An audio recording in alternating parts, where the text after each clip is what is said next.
Hey, what's up, YouTube? It's me, Papa Gutierrez here, Papa Gutierrez Sports. And today I'm bringing a video discussing about Caleb Williams and how I believe Caleb Williams is a generational bust. Now, before I go in this video, please like, share, and subscribe for more content like this. Thank you. But anyways, Caleb Williams, who has been getting into a lot of controversy lately, even stemming back to when he was just a rookie. And that controversy has been, can this guy play in the NFL? Because before he got drafted into the NFL, this was a man who the media proclaimed as the next Patrick Mahomes, to the point where you just heard it every single day. Now, my take on that was, I don't think he was nowhere near Patrick Mahomes' level, but instead, I always thought he was like a Donovan McNabb-like player.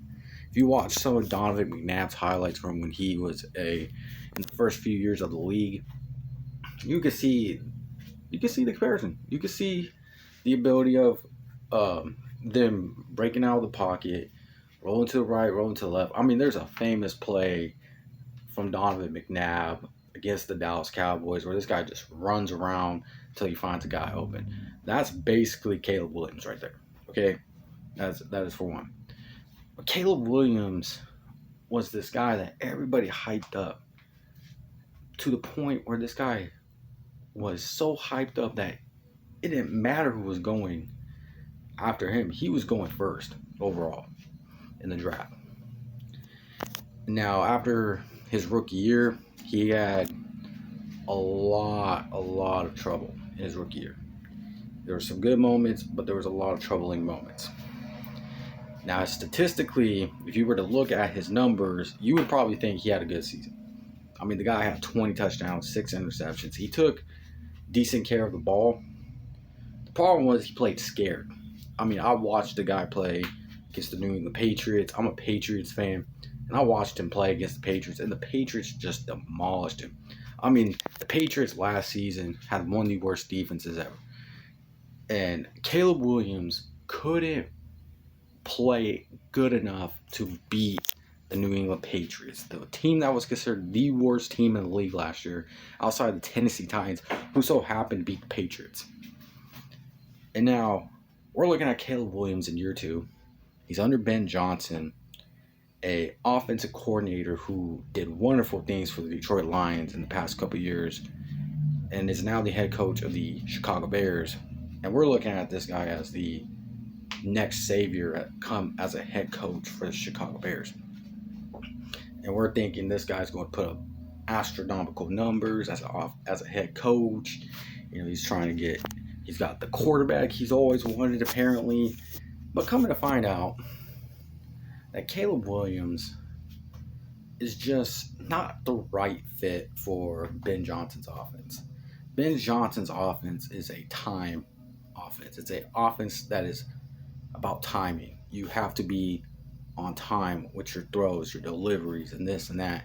And Caleb Williams, whose style does not match up well with Ben Johnson's coaching style when it comes to calling plays as a head coach who's probably the offensive coordinator calling the plays. I'm not too sure. That's something I have to look into. But Caleb Williams, so far these first 2 games, has struggled a lot in this offense, even a little bit in the preseason. And then it doesn't help when your backup quarterback, Tyson Bagent, gets a nice little fat contract before the season even starts from the uppers, the people on the top, right? And you just hear Ben Johnson glazing Tyson Bagent. I mean, it's clear as day. Ben Johnson prefers Tyson Bagent over Caleb Williams. Caleb Williams is still the starting quarterback for this team, for the Chicago Bears, is because Caleb Williams was drafted first overall last year by Ryan Pace, right? The general manager for the Chicago Bears. He went above and beyond to trade the first overall pick a couple years ago to the Carolina Panthers so they could take Bryce Young. And then a year later, the Carolina Panthers sucked ass, and eventually the Chicago Bears got the first overall pick again. And then all of a sudden, they draft Caleb Williams. And then Jaden Daniels goes number 2. Drake May goes number 3. Michael Penix Jr. goes number 8. J.J. McCarthy goes 10. And Bo Nix, I believe, goes 12. Yeah. And so far, majority of the quarterbacks outside of J.J. McCarthy and Caleb Williams and somewhat Michael Penix Jr., they've been improving. I mean, Michael Penix Jr. has been improving. Drake May's taking that step. Jaden Daniels has showed that he can handle it. And Bo Nix, same way. Caleb Williams, on the other hand, is seen as this guy who might not even work out in the NFL, at least with the Chicago Bears. I think Caleb Williams, if Patrick Mahomes was not the starting quarterback for the Kansas City Chiefs, I guarantee you Andy Reid would have Caleb Williams looking like a star right now. And that's what it is. It's all about finding the right fit. And I don't think Caleb Williams is the right fit for the Chicago Bears. And he even knows he's not the right fit for the Chicago Bears. Because if he wasn't the right fit, then why is he complaining? Why was he complaining about going to Chicago before he even got drafted? Why was he complaining about it in the offseason? Why was he complaining about it last year where nobody was teaching him how to watch film and this and that? And it's clear as day, Caleb Williams does not want to be in Chicago.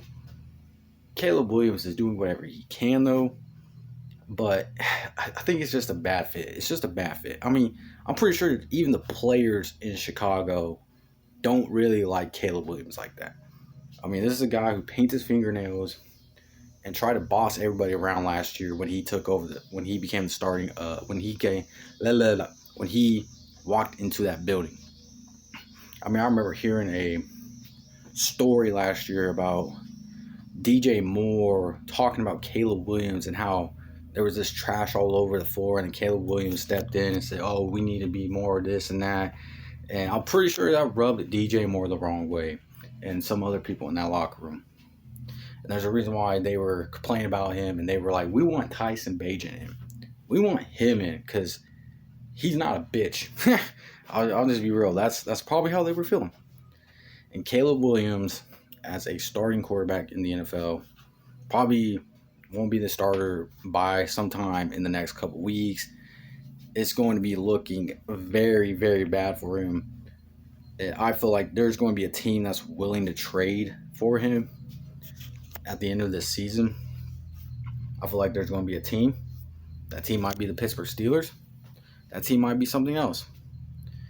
But Caleb Williams has struggled with the Chicago Bears. He's looking like a generational bust. So is Trevor Lawrence, but at least Trevor Lawrence went to the playoffs in like his third year in the league. Second year in the league, third year in the league. Can't remember. It was a couple years back. I think it was like in the second year in the league he made the playoffs with Doug Peterson, right? Yeah. In the second year, they made the playoffs. Trevor Lawrence. And even then after that, he's kind of been up and down. But Caleb Williams has not showed us anything that makes us believe he is the next generational superstar quarterback like Patrick Mahomes. And I think Caleb Williams will be out of Chicago probably by the end of the season. I think he wants to be out of Chicago. His father wants him out of Chicago. The question is, what team will take the chance on Caleb Williams?